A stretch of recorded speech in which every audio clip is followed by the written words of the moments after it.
Okay, and with that, we're going to call this meeting to order. I hope all of our tech people are ready for us over there. All right, thumbs up. Fantastic.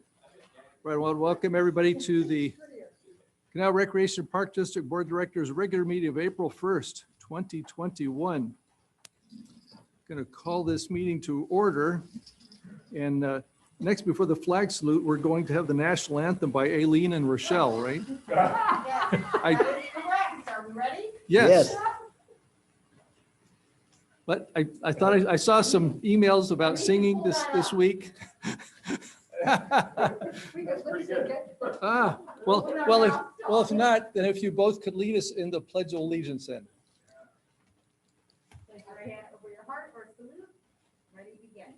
I pledge allegiance to the flag of the United States of America and to the republic for which it stands, one nation, under God, indivisible, with liberty and justice for all. All right, thank you. Well, because of the date, I understand there's maybe some lighthearted activities for this evening.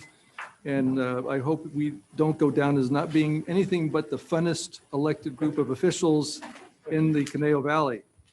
And So- beyond. And beyond, and we'll talk more about that later. I don't know if it has to do with the date or the staff members that we have on board here, but we'll find out. Okay, if we could have the roll call, please. Director Nichols. Yes. Director Cusworth. Yes. Director Lang. Here. Director Holt. Here. And Director Huffer. Yes. Thank you. And as a reminder, as our secretary graciously steps out to make sure you keep your microphones on so she can hear us and take the appropriate notes and recordings. No special presentations this evening. Any items for the public, sir? We have anybody wishing to speak from the public? No. Okay. And approval of the calendar. I'm going to ask Director Huffer if you would make note of the approval of the count of our agenda, please. Normally this would be a very quick process, but I felt compelled to first commend our general manager and all of our staff for the superb job they did of putting together our agenda for this evening.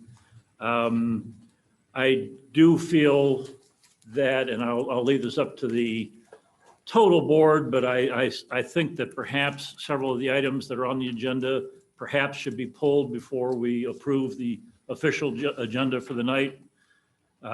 Specifically, item 9B, 9D, 9F, and 9H, 9, yeah, and then the 10C. yeah, no, see, we want to keep.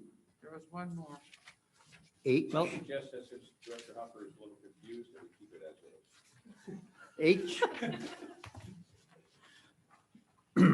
But I'm moving approval of the agenda, removing those specified items from the agenda. do we have a second to that or discussion from the remaining board members at this and can you proposal? repeat the, They're on the list. The items were to be pulled from the agenda was 9A, excuse me, 9B, 9D, 9F, 9H. okay. I hadn't heard H, but I agree, and I'll second that motion.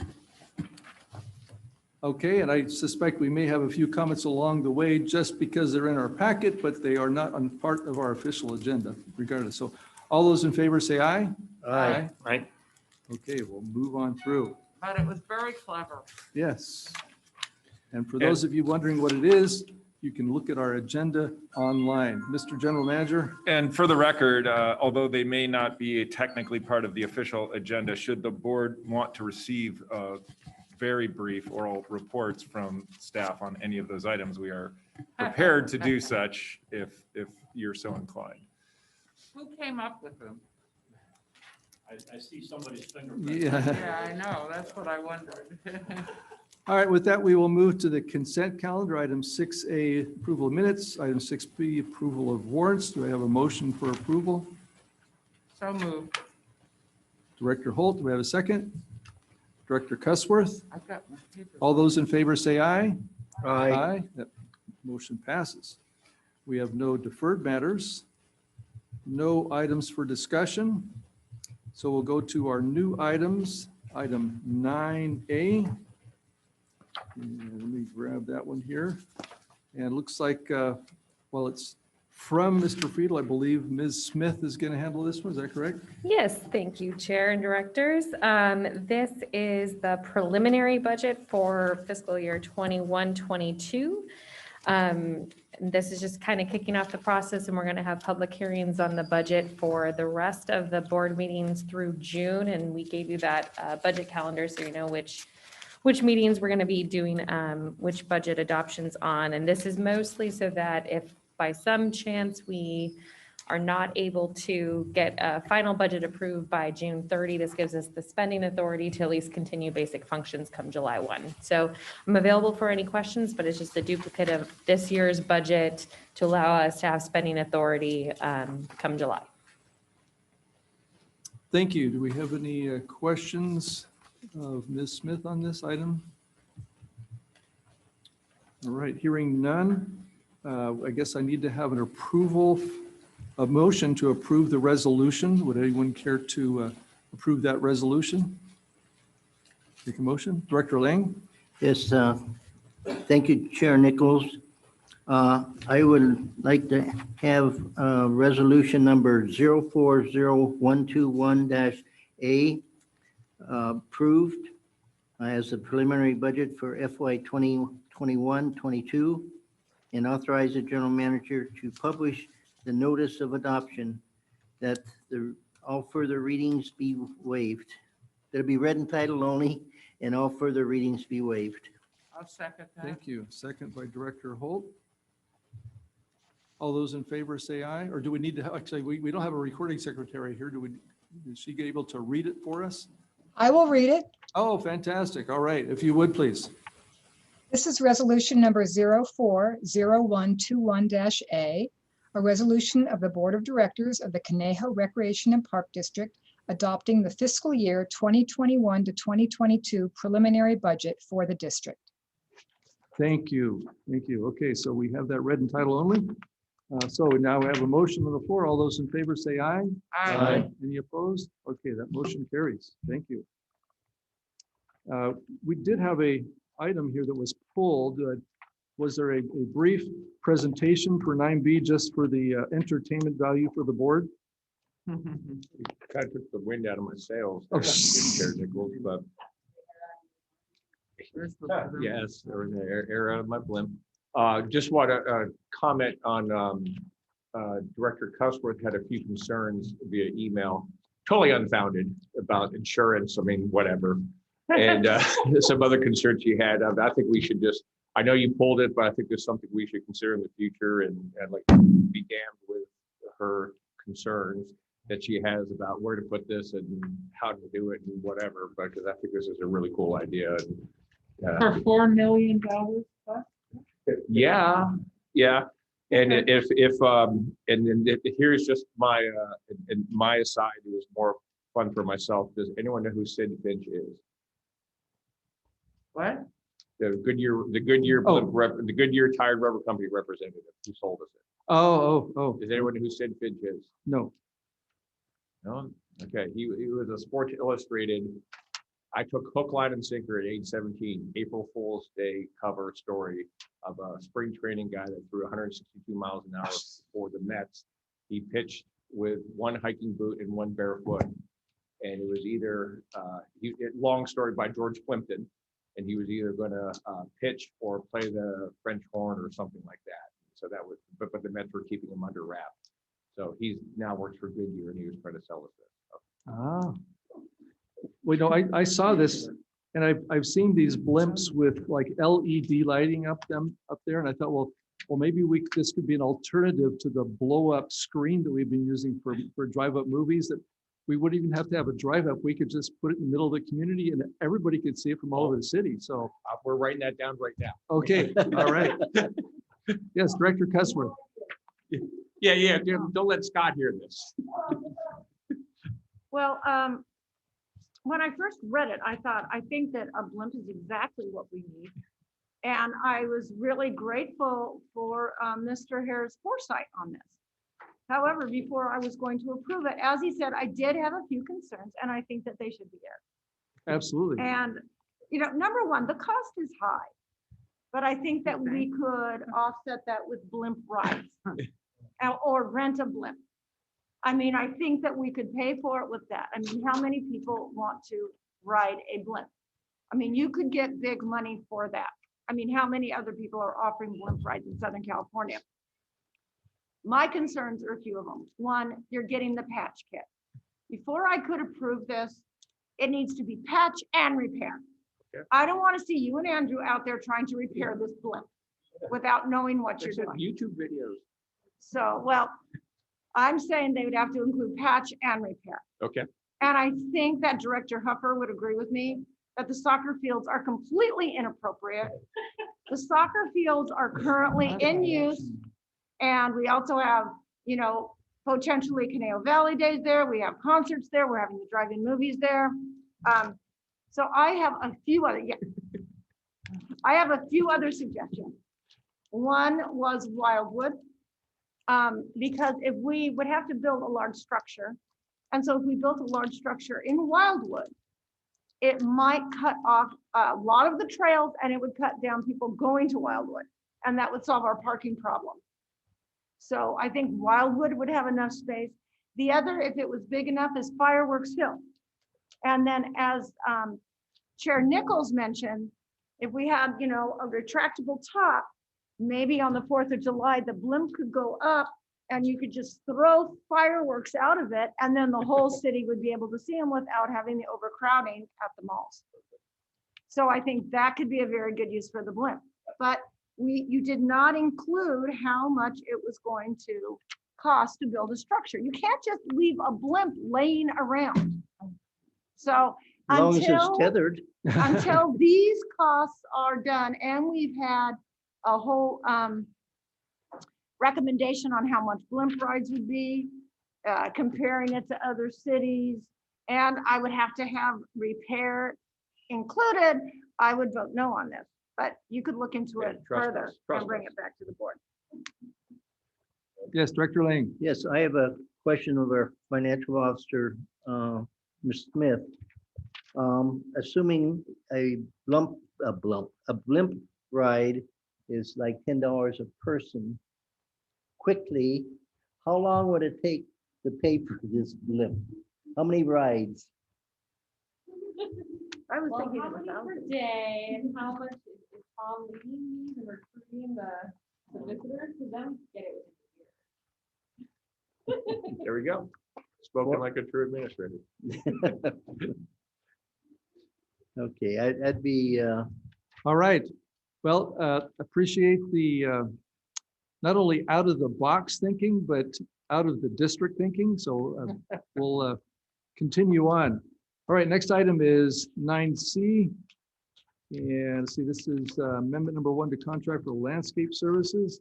So I guess, Mr. Hare, I believe this is in your area. Yes, thanks, Chair Nichols. The amendment number 1 would extend the contract that we awarded to Azteca back in 2016. 2016, the contract was for 5 years plus 2 one-year extensions. This would be the first of the two one-year extensions. A little history is that we also awarded a contract to Azteca back in 2009 under similar terms, and before that to Venco Western. Azteca in 2009 and Venco Western even prior to that. But all the same terms and conditions apply. The contract, same price, same scope of work, all, et cetera. With that, I'm available for questions. Thank you. Do we have any questions of Mr. Hare? If not, do we have a motion to authorize the general manager to enter into amendment number 1? Director Cussworth? I recommend that we authorize the general manager to enter into amendment 1 for the contract for landscape services with Azteca Landscape. Thank you. And do we have a second for I'll that? second. Director Huffer, a motion and a second. All those in favor say aye. Aye. Any opposed? None. That motion carries 5-0. All right, that brings us to 9 D, which is also off the record, but there was some interesting information there. I just want to know who's going to take the credit or the blame for this, Mr. General Manager? Well, thank you, Chair Nichols and members of the board. The Canal Rec and Park District is, part of Southern California. And if you're going to refer to the screen, and this is actually going on the screen for everyone, right? Yeah, let's make sure it's available for everyone so the public can see, to the extent we have public viewing.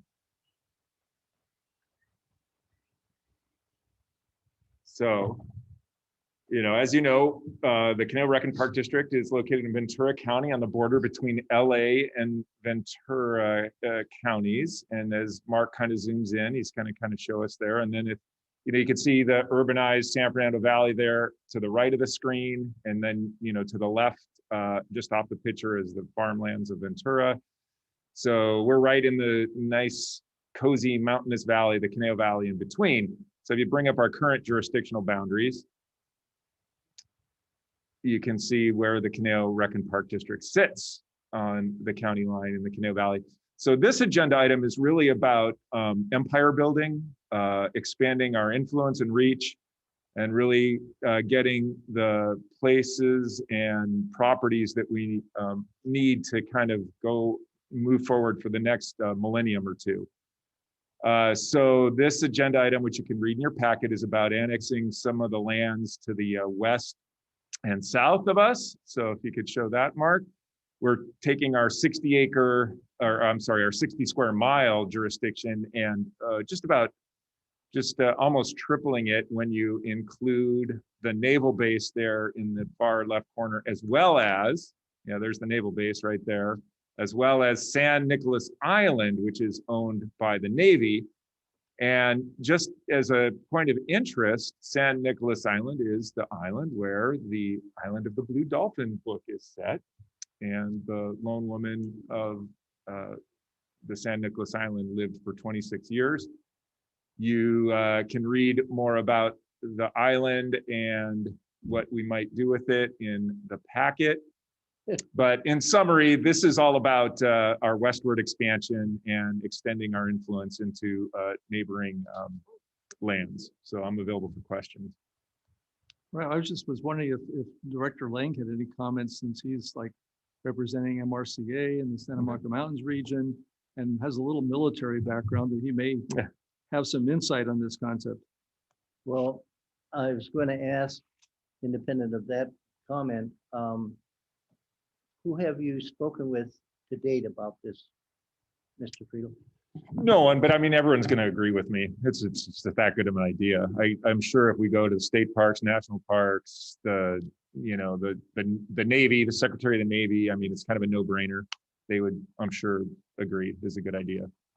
I don't really need to talk to them. Director Cusworth, did you have a comment or question? I have several comments on that. Number one, I think it's a great idea because I like having these properties. I don't think we should have the naval base at all. Why is the Navy going to be willing to give us this space? I think there's secrets there. I'm wondering about San Nicolas Island. Are there unexploded bombs? Is there a volcano that's about to erupt? The Navy will know these things, and they are agreed that we can have this.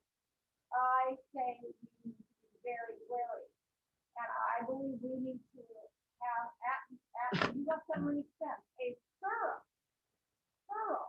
investigation of both the naval base and San Nicolas Island. All right, I think that would have to be it. Now, that aside, I could not approve the naval base. I have some questions. So did we get all of the property taxes from? Oh, sorry. Do we get all of the property taxes from that area? Will they all come to us? If we were to annex, we would have to negotiate agreement with the County of Ventura for property tax sharing agreement where we would get some. Okay. So potentially, yeah. All right. Will we have complete control of the Point Magoo campgrounds and public beaches? You can do that, but possibly, yeah. Okay. I think that would be important. And I'd also like to have it say that only Conejo Valley residents can camp there because they get really crowded and it's hard to get reservations. And I would like to have exclusive use to the Point Magoo campgrounds. The other thing I want to say is, I don't know who came up with all of those activities to happen in Hidden Valley. I'm afraid I'm more into conservation. I think that, and I think with those possibilities could be explored maybe in some other venues. However, I think that we need to go for conservation with the exception of the gondola, which I really want because it's a real pain if you ride your bike down Sycamore Canyon to have to ride back up. So I think that the gondola would be very helpful to most people and would be a very good addition. I also think we should allow bonfires on the beach if we take over that beach. Okay, that would be a good one. So you would have to get all of that worked out before I could approve. And we also need to get Costco involved in that Hidden Valley property, plus all the property owners in Hidden Valley to allow the gondola. So with that. Okay, Do you have the information? I got it. I got All it. right. Okay, yes, Director Holt. I'd like to make a motion that we vote on this joke, which was part of April Fool's Day, okay? And not continue the discussion any further on this. No second? I'll second that motion. Okay. We have a motion and a second on the floor. I'm not quite sure if there's a rules of orders here, but I'll certainly appreciate the opportunity to vote on this. So we'll take this to the vote. All those in favor say aye. Okay. I saw No. two. I saw two. And no, Well, we're voting in favor of your motion, right. which is to Oh, curtail the discussion. exactly. You're right. Okay. So to Forget cur- this so- for so to another curtail- 10 years or So to something. curtail the discussion on the remaining Okay, you're right. April Fool's items would Okay. be a yes vote on your motion. Okay, Okay, so all those in favor of the motion, please say yes. yes. Yes. Okay, you got those, you got three. Okay. And those opposed? Okay, we got 3-2, so we'll have no further discussion on that. Okay. Thank you for the entertainment value. We'll continue on with business. Okay, we got the next one is item 9E. And that should be, let me get back to 9E here. Mr. Hare? Yes, All thanks, right. Chair Nichols, members of the board. It's amendment number 5 for custodial services through various park facilities. Same thing with Azteca. We awarded this contract in 2016, but a little bit different. We actually awarded to Xanadu. Xanadu had it for a couple months and they weren't performing. So we gave a contract to EBM for the balance of the contract, which was about 4.5 years plus 2 one-year extensions.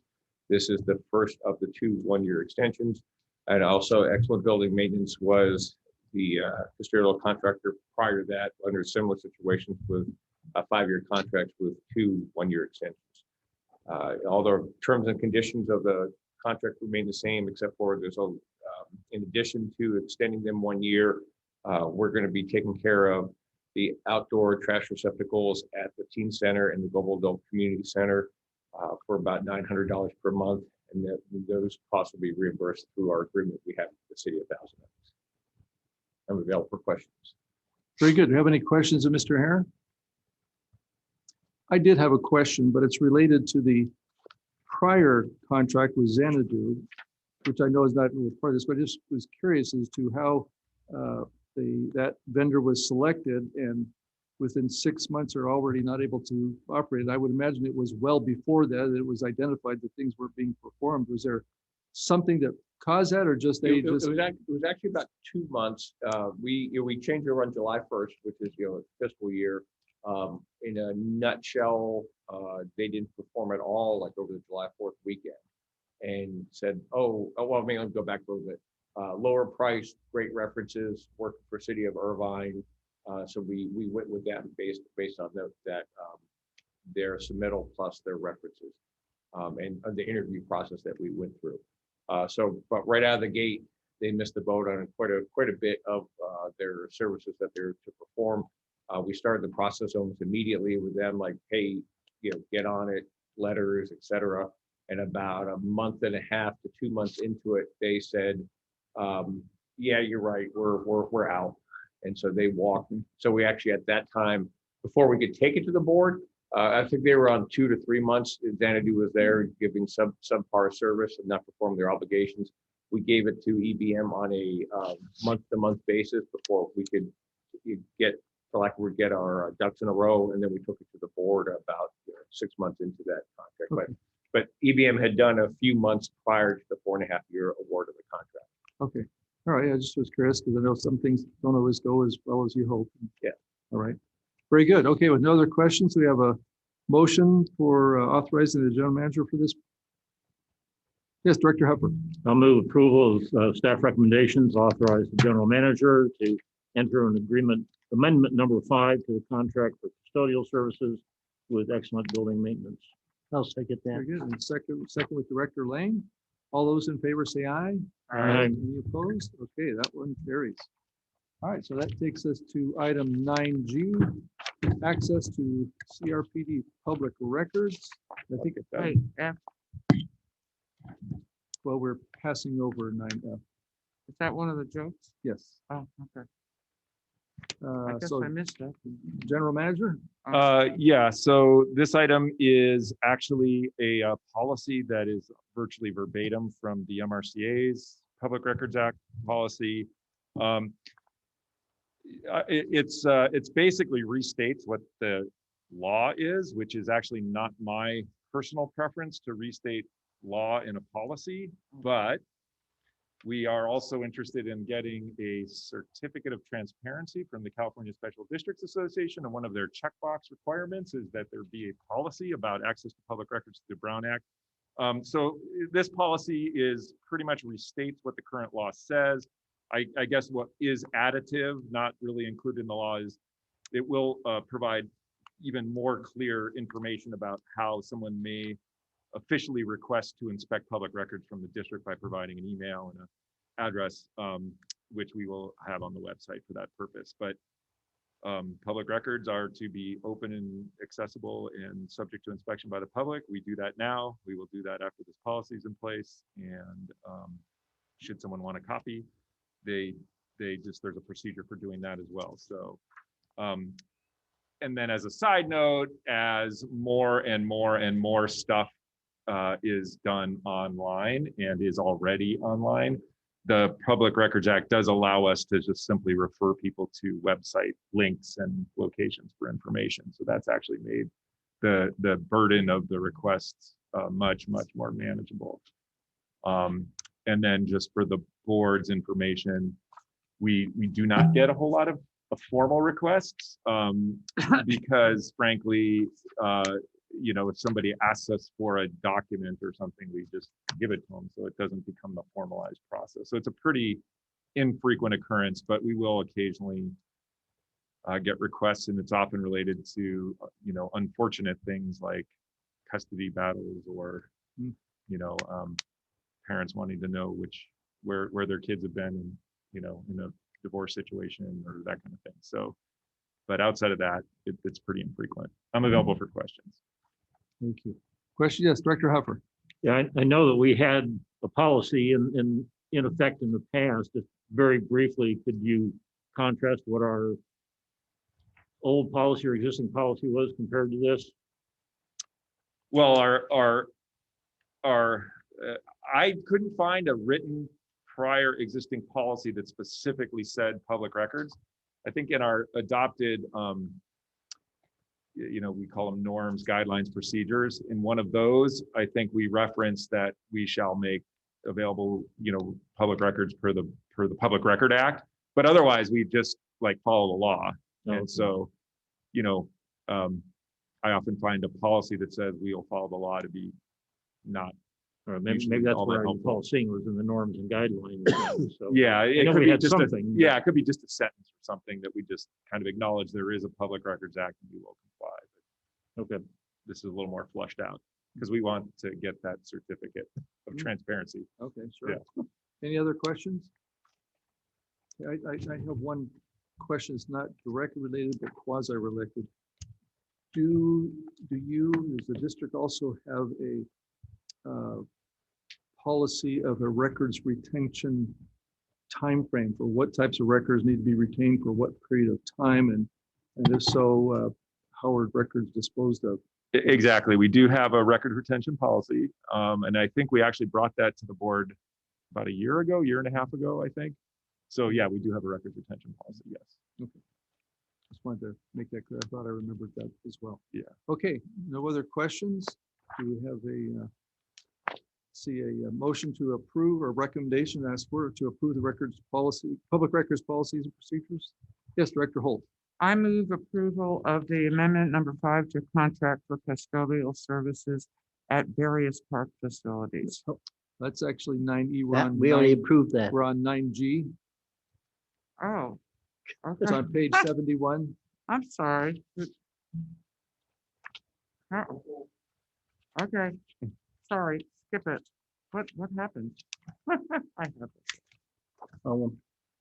Mr. Chair, Yes, Director Lane. I'll go ahead and make a motion that Okay. we approve the public records policy and procedures. Thank you. Do we have a second on that? I'll second it. Okay, Director Holt will second that. All right. All those in favor say aye. Aye. Any opposed?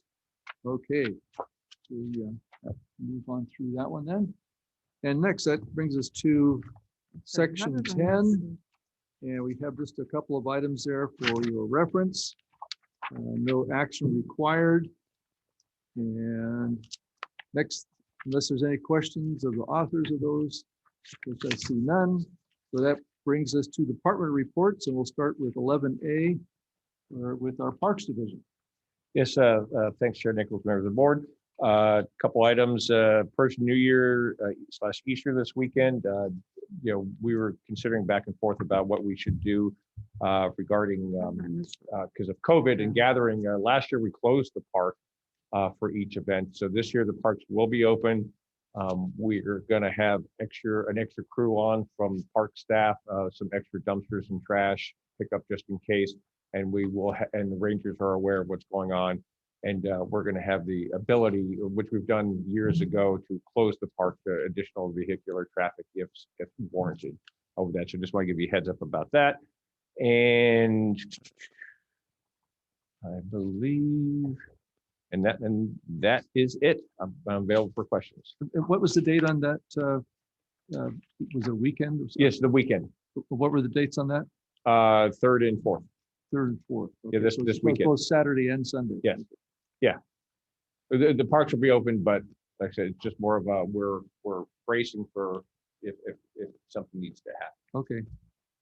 Okay. Is Easter weekend often a heavy park? I mean, I Yes. would think like more of a neighborhood park use, but even hiking activity? Well, Easter week, no, Canal Creek North. That's the park I'm talking about. Just that one site? Just that's what I mean. Yes, we'll have. Yes, we'll be obviously servicing all the parks, Mhm. but Persian New Year and Easter are. Canal Creek North is heavily used anyway. Yes, And yes. then too, but on top of that, because of Persian New Year and Easter, it's much more heavily used than in the Okay. past.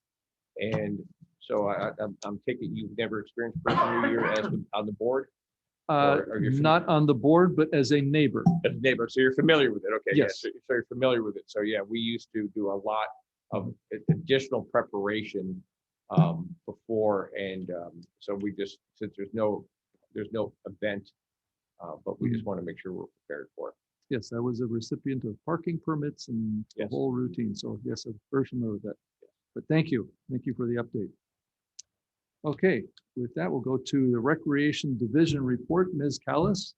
Thank you, Chair Nichols, members of the board. So you had your rec highlights. Staff had a lot of fun doing that. So hopefully you had some fun reading it. Yes. Anyhow, for today, in your packets you got on your desk, you guys, a survey. This is our, after every program guide, we do a survey of our participants in the program.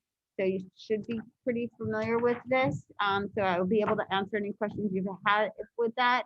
But the cool thing is that people seem to be excited about getting back out and doing things with us, specifically the summer concerts. And it seems like, as normal, very proud of our staff and everybody out in the recreation field. We're at a 90+% of, people being satisfied and happy with what we're doing and everything. So, and that has continued through COVID. So that's really good that we've been able to keep our standards up. I also just provided for you so you could see it. What my division does is goals for the year. So we come together, we have some meetings, and we look at goals and we pick out some words that are like words that we want to focus on. And so everything that we do throughout the year is supposed to somehow tie into these goals, and their reviews and stuff also tie into these goals. So just so you can kind of see what the division is working on. Our community centers, we just sent an email out to staff today. We're going to be starting on Monday, April 19th with some extended hours compared to what we're currently doing since we're going into the orange tier. We're going to have Conejo Community Center open until 7 and the other 3 community centers open until 8. So we're excited about that. There will be still no open gym. That is not allowed yet. But we are going to be implementing a new rental program where a family could come in and rent half the gym. I believe it's like $20 for an hour.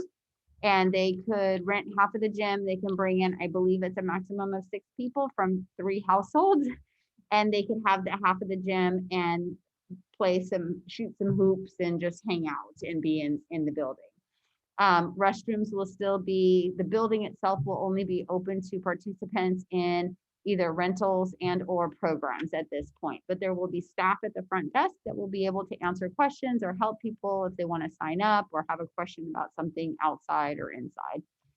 So that's going to be going on with that. The orange tier, as I mentioned, we're going into the orange tier. So just some of the things about the orange tier that it means for us. Not a lot of huge changes, but a little bit of moving in the right direction. So basically card rooms and satellite wagering is allowed to open at 25%. So this could affect potentially bingo at the GAC once the vaccination center is not in there. So when I believe they have an agreement with us until June. So fitness centers and gyms can open. So these would be fitness gyms, not basketball gyms, but at 25%, as long as there's 6 feet of social distancing. Museums, so this could affect McRae for us and many of the other partners that we have, but they can open indoors at 25% with 6 feet social distancing, or I'm sorry, at 50%. Museums are 50%. Offices are allowed to open indoors with modifications, even though teleworking is still encouraged. And then outdoor live events. So this is a big one for us. Can open at 20% capacity. Reservations are required with assigned seating only. And the attendees have to be from within a 120-mile radius. So that leads to concerts in the park. We are planning on having all 5 concerts this year. We believe that they will be in one of our local parks. It will be very, very different. We will have to register online to get your square that will be painted on the grass that will be 6 feet away from the other square, and there will be 4 people allowed in each square. We will have to monitor people coming in and out to make sure that we keep our ratios down to a certain extent, but we're super excited about being able to have it and be able to start to get back into doing things that we've normally done. So they're going to look a little different as we start to open up, but we're hoping it's going to be a quick turnaround to how we're able to gather and be outside and stuff. So we're hoping that that will go well. You've been egged was a success. Today was the last day. We had 92 houses that were egged with plastic eggs. And summer registration starts on Monday, April 19th at 9 a.m. And I believe the summer books will be going out in the very near future. And with that, I am available for questions. Yes, Director Cusworth. So with the summer concerts in the park, is there going to be a fee for that for participants? We are looking at whether there will be a fee. When we did it in the parking lot, there was a fee. We charged $10 per car. We were looking at $5 a person, $20 a square, $5 a square, free. So we're open for suggestions. There will be a few extra costs that go into it in order to make sure that we're staffing and doing all the stuff that we need to do for COVID. So it, nowhere will pay for the event, but it might Yeah. help out a little bit. Well, And it's a great way to track and make sure. The other thing we talked about is a lot of times if people don't pay something, they're not really truly committed to coming. So then we might have a lot of vacant space if they get online and somebody who really wanted to come wouldn't be able to come. No, that's a good point. I was also wondering, because I'm not keeping all of the tiers, what tier would we have to get get like 50 or 70%? I believe the yellow tier is the next tier and it is the next percentage up. Oh, 20%. Oh, no, this one's at 20%. This is the first time it's gone. I know like for the malls and stuff like that, it's gone up in the orange tier. So I'd have to double check it and have to look at it. So you said it's 20%? 20% of capacity, so for the concerts. Okay. So we're gonna have So to, it would just be nice to know if by maybe August and September, we could be up to 50% or more, but maybe, we'll see. yeah. I think as we get to the yellow, because the yellow doesn't have a bunch of numbers in it. But there's nothing that says like, it's still saying that it's only 3 households that are allowed to be together. I mean, even going to a restaurant, you're supposed to only go to the restaurant with your own immediate family.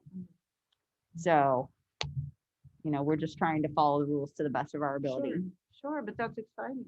Yeah, we're excited. So hopefully we'll get out to the park and then as the numbers get bigger, then the squares will get bigger or more people will be allowed in them or Yeah. that Okay, type of great, thing. thank you. Yes, Director Lang. Yes, 2 comments on the concert in the park. Approximately, if that's even been determined, approximately how many people would that allow at this time? We haven't determined that yet. They're looking at the Google Docs to kind of figure out how many squares we can Right. get in at this space. So Tim and Matt have been working on that. So it depends on how many appropriately Right. sized squares for 4 people multiplied by 6 feet per person can fit in the area. And we've got to work out how do we selling the tickets isn't a problem, but how do we get the tickets so that people buy a certain spot, or is it first come, first served for spots? And, you know, it could have a lot of problems because people could be upset with us because, you know, I always sat in that shady area over there and now I'm over here in this sunny square, you know, so. But again, it's the times, we've got to be patient. We're trying to do what we can. And the fact that we can have the concerts is great. And that we can have some audience is wonderful. You know, we won't be able to dance in the mosh pit or whatever. We'll have to dance in our squares and it'll be different for now, but at least it's a step in the right direction. And then the other comment was in reference to Ivan Egg. We had 2 events, one yesterday at our house for our granddaughters, and then today for an elderly couple in their late 80s, 89, 87, and who don't get out and during COVID have really been isolated. Mhm. So it worked beyond our expectations as far as providing them with the opportunity to see something like that. And it's a great idea, and I don't know who Kurt came up with it or who did. but- I think it was kind of a group effort. So I Mhm. think several staff and I know Melissa Rufio was kind of leading the group and trying to get ideas and stuff. So Yeah. I'm not sure if it was a specific person or it kind of morphed into that. Mhm. Well, anyway, whoever it was and who, a number of people, Yeah. tell them thank you. It's a Will do. very good event. No further comments. Yes, Director Huffer. I was just wondering, Rochelle, you mentioned a couple of the centers that will have limited hours and availability. Is there any immediate future for events or activities at the teen center? We cannot gather right now. So it's kind of like the open gym. We can't do the open gym. So the teen center is open and they are doing some programs and they are going to be doing some rentals of their gym, just like the other gyms are going to do.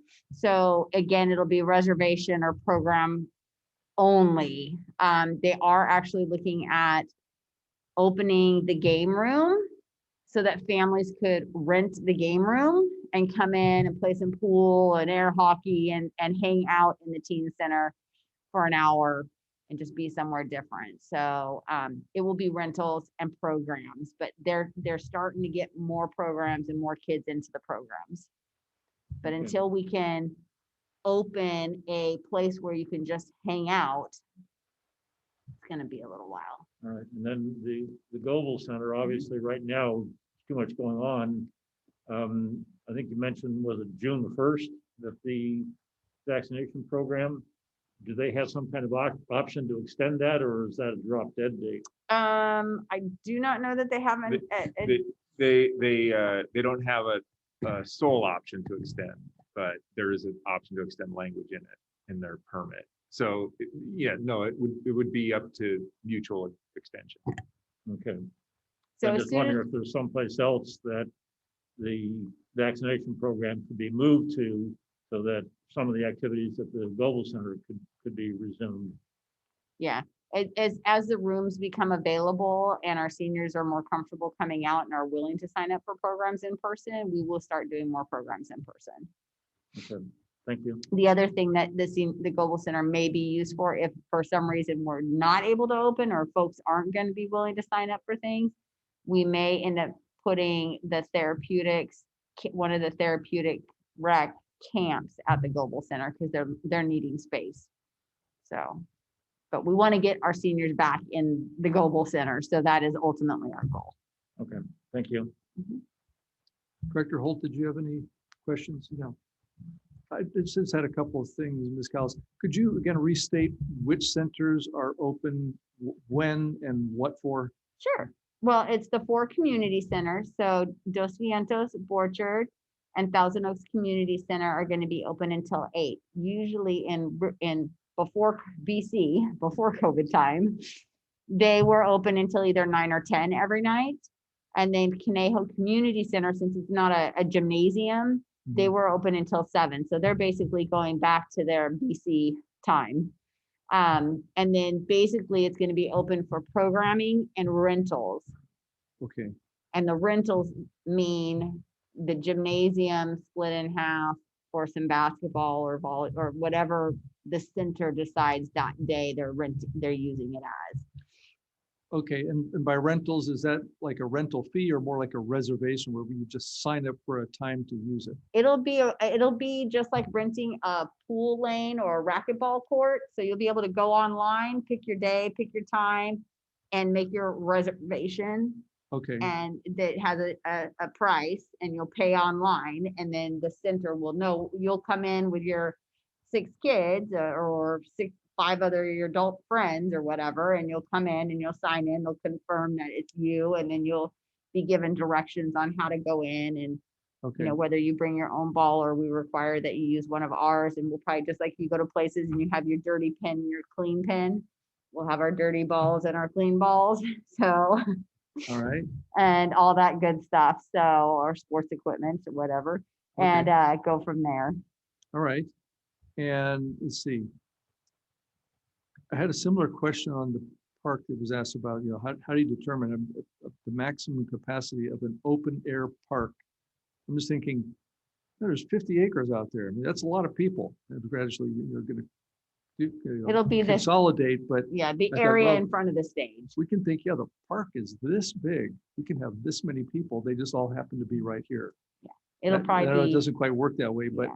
I'm just thinking, how else do you figure the capacity of an open air park like that? It just seems like as many as you want, but I'll leave that up to you to figure out. Let's see.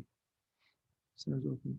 Oh, and you're talking about seating. I thought, well, good thing you have theater seating expertise on hand to be able to figure how this goes is with the, the process. And I know you have a lot of people that have been very creative over the years. So good for that. All right, let's move on to item 11C, Management Services Division Report. Ms. Smith. Thank you, Chair Nichols and directors. So we had fun with items 9F and H, and I do want to give a shout out to Mark, who takes our internet security very seriously. And so he was the brainchild of 9F. So send your AOL compliments to him. The other item I have is we've done a pretty big deep dive on the most recent COVID relief bill and identified some tax relief for CRPD that we're eligible for as of today through the end of September. So we're going to be implementing that. And just if you see anyone from HR or finance, just apologize and bring candy and coffee because it's a lot of work, but it'll be worth it. So with that, I'm available for questions. Any questions? Okay, thank you. We'll move on to the general manager's report, 11D. Yes, thanks, Chair Nichols, members of the board. And as obviously, as we started the meeting, acknowledging that there was some April Fool's agenda items in there, I do want to refer everyone to the last page, page 97, and that was our sort of our Fool's Guide to the agenda. And just to reiterate, the intent behind it is just to sort of have a little fun after 30 months or so of some tough times for the, not just the Canal Valley, but we certainly have had our challenges. And so we just thought it'd be fun on April 1st to throw some silliness into the meeting. So appreciate you guys Very clever. playing along with that. I appreciate it. So it's fun. We do have a need for a closed session tonight. I misjudged the time, so I don't yet know if, and I will check my cell phone, but we are good. So I told the attorney he didn't need to be ready till 7:30, but he is ready now. So if we do adjourn, we will have a need for a closed session. I'm available for any questions. Any questions of the general manager? All right. Then we'll go to item 11E, director's reports and follow-up reports on meetings, conferences attended. I'll start to my left here with Director Huffer. Director Cusworth and I, part of a meeting, was it a couple weeks ago, the revenue measure that we started talking about a year or so ago and then set aside. I think fairly soon be coming to the board for a approval for a survey that will be going out, public survey, and hopefully move forward on that. But we met with staff and consultants via Zoom, most of the folks, to discuss the revenue measure item. And just to clarify, Director Harper, I think our intent is to come back with the results of the survey, and that the survey is going to go out sometime in mid to late April. I think. Right. Okay. And the survey is planning to go out within a matter of weeks, if I recall. So, other than that, I don't believe there are any other meetings. I don't recall when we had our last. I think we already talked about the last COSCA meeting. Yeah, that we had. So, yeah. the only other thing going on is, and continuing to go on, is the tax program over at the Global Center. Mixed emotions when the IRS said, "Hey, you get another month." Oh, good. So, Yeah, whoopee. but we are changing the program. We had up to this point, we've been doing appointments and doing taxes virtually. We're going back to a COVID safe, but basically a first come, first served walk-in tax service. So I think it'll benefit both the clients and the preparers. We're getting a little tired of doing everything remotely. So. Sure. Very good. Thank you so much for doing that. It's a great service. Director Holt. Yes, we had another Caneo Coalition for Youth and Families meeting. And it's very interesting because all of us, I think, are finding out about new nonprofits that are working to help people during this COVID. And I mean, I thought I knew, I've been involved with lots of the nonprofits, and here are new ones crapping, I didn't mean that, coming up. But anyway, I don't know if you have gotten the Caneo Guardian, which we get once a month, a great paper, and your articles are very good in there. But they actually this time had a story about James Storehouse. It's a relatively new nonprofit in Newbury Park. It serves broader area, Ventura County. If you don't get the Guardian and you didn't see this, I brought a copy if you'd like. But we're finding out about additional nonprofits that are working to help children, families, etc., during this COVID crisis. And anyway, you can go online, and it's just the CRPD.org, and look for Caneo Coalition Youth and Families. Is it just the initials, or? Yeah, go on to the top under partners, and then it's the whole word, Okay. Youth and families, and then scroll all the way down to the bottom. You can see all of our special presentations. Okay, well, I just have to say, which I say every time I report this, but Rochelle she's been instrumental in all our meetings. She designs the roster, she helps contact people. Without her, this Caneo Coalition for Youth and Families would not be operating at the high level it is. And then, of course, Rochelle and also Mark helped with the computer, and James was in there working with the computer, and we're doing all virtual online, but it's been very rewarding. But I really have to say Rochelle is very instrumental in facilitating all our meetings and our contacts. So Fantastic. it was a great meeting. Good, thank you. Director Cussworth? So yes, as Director Nickel mentioned, I was at the benefit assessment meeting. I was also at the Stagecoach Inn board meeting, and they're doing pretty well with doing extra things. I told you about Ladies of the Caneo. Now they have one called Search for the Caneo. So instead of an Easter egg hunt, one of their members made little like steel cut rabbits, and they've hidden them all over. So on Saturday, you can bring your kids, grandkids, and get a little map and go on a treasure hunt to find all the rabbits all over the Stagecoach Inn. So, and then they're going to be having a Victorian tea etiquette, and then they're going to be working on Men of the Caneo, because the Ladies of the Caneo was so successful. But they're getting, 50, 60 people out there on Saturdays, so which is great. And now they'll be able to go at 50%. And then, so Casca is, this isn't something that I'm asking money for or anything, but Casca is started their, hikes.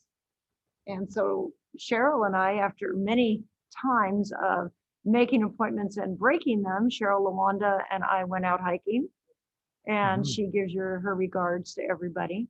Very cool. So, there may not be many flowers out this year, but the weather is beautiful. So if you're inclined to hiking, you might support that Casca challenge. It's always fun. And then kind of funny, I met with Ed Jones, my board buddy, and we were sitting there, and we were through our talking in our conversation, and who should walk up but Chair Nichols. And I said to him, "Do you come to this place a lot?" And he said, "No." And I just thought that was a really interesting coincidence. So he Where was stopped. this? I was talking with Ed Jones. Yeah, He's- where? we thought, I didn't know that the Starbucks that is there on Moore Park and Thousand Oaks Boulevard had closed. And I said to him, "Why don't we meet there so we can they have nice tables there and a fountain, and we can, get something to drink and talk." We got there and it had closed, and so there wasn't really anything to drink, but he said, "I don't care, we'll just sit and talk." So, when I first walked up, I thought, oh, usually all the tables here are so full. I was there early to get a table in the shade. There was nobody there. Except for one fellow, I won't say who he is, but you all know him from the CLU pool, and he had some things to say to me. But anyway, so we're there. There's like really nobody there, and up walks Director Nichols out of the blue. So it was kind of a interesting coincidence. So he visited with us for a little while too, and that's it. Thank you. Director Lang? Yes, 2 meetings, a special MRCA budget meetings, funding source from LA County as I don't know the latest status, but is in limbo. And then the Moore Park Watershed Parks and Recreation Conservation Authority meeting, which I summarized in a little brief email yesterday, I think it was. So that's it.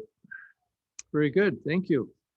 And I did not have any formal meetings between our last board meeting and this one. I did, however, take the opportunity to go out to look at Glenwood Park to see how that playground was coming along.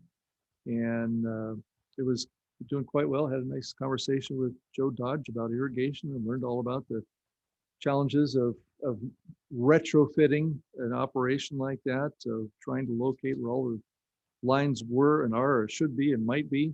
But I guess he's like practically got the whole district memorized in his head from the way it sounds. He kind of knows all the underground of the district. Fascinating gentleman. We enjoyed talking with him.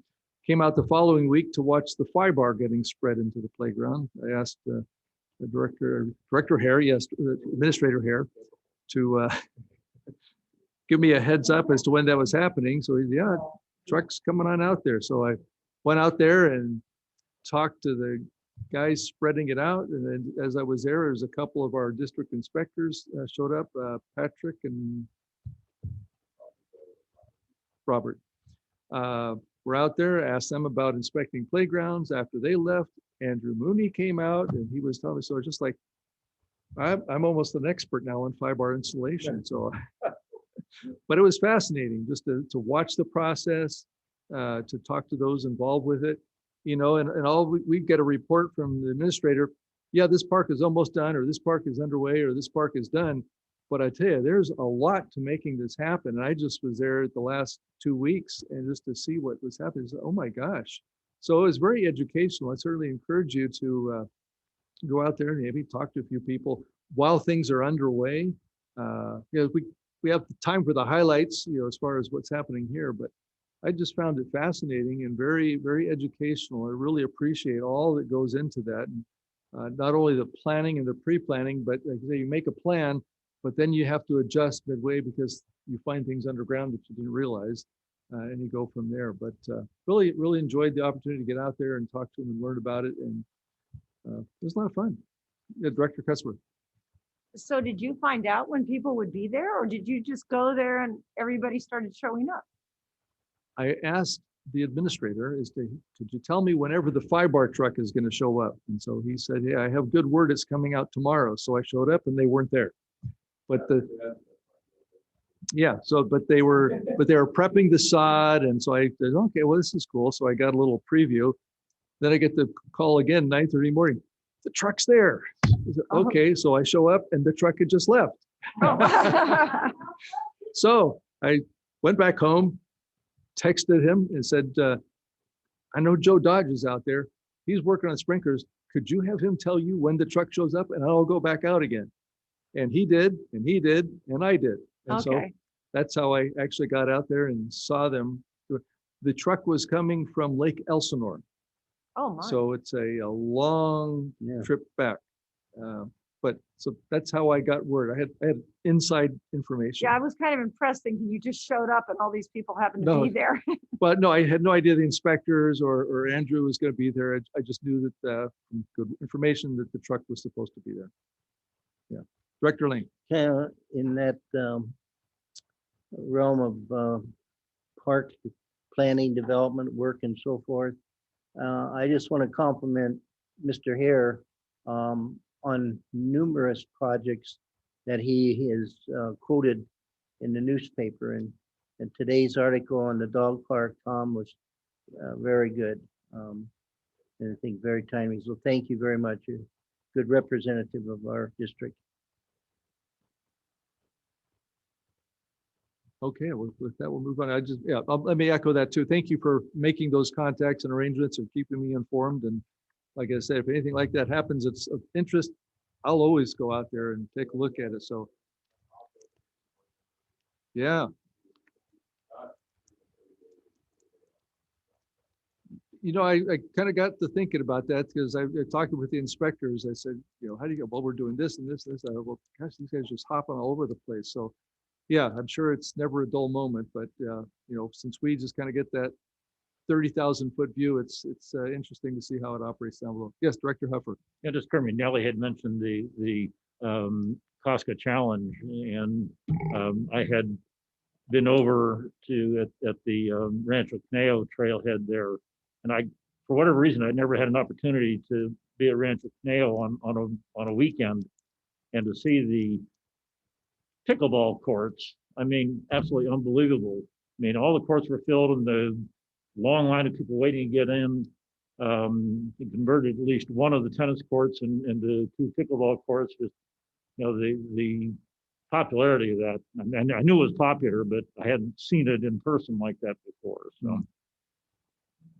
And speaking of Rancho Potrero, on the other Rancho Potrero, Rancho Potrero, isn't there a like a borders meeting or something Saturday afternoon taking place there? Correct, on this Saturday, yeah. Okay, it's just like an informational session? Yes, it's just more of telling pretty much of a recap of our meeting we had on March 18th. Just, obviously much more fun, as far as because of different audience. And then we'll just kind of introducing myself to the borders and then talking between myself and Brian and other representatives for Ride On of what the plans are in the very near future. We've already had a couple meetings with Ride On and building officials about like how we're going to do and what we're going to do and to get some capital projects done in the next 6 months to a year. Very good. All right. Well, thank you for that update. Okay, we'll move to item 12, requests for status reports and items for subsequent agendas. Are there any such requests? Okay, here now we'll move to our second items from the public. Mr. Segedy, anybody waiting for us? No, thank you. And so now we will be going to executive closed session. Mr. General Manager. Yes, thank you, Chair Nichols, members of the board. Pursuant to Government Code Section 54956.9 and 54956.95, workers' compensation claimant, claim number CRPD 0249, workers' comp appeal board case number ADJ 127-18353. We will be speaking with counsel via phone, Mr. Chris Griffin from Griffin, Lotz and Holtzman, and no announcement is expected. Okay. We'll do that. Yeah. Oh, because your availability matters. Yeah, I don't think this doesn't necessarily. We just need a half hour of your time, Monday, Tuesday, or Wednesday. That's what we have to do. And no, because we have to post it. Monday, Tuesday, or Wednesday. We have to. We need a half hour of your time for the closed session item. But since Susan stepped out, we'll do it, and I'll make it work. Right. Are you available after 5 each one of those nights? Yeah, sure. Yeah. Okay. So your calendar's open. Mark's calendar's open. So I'll work with the board and we'll get a date. Yep.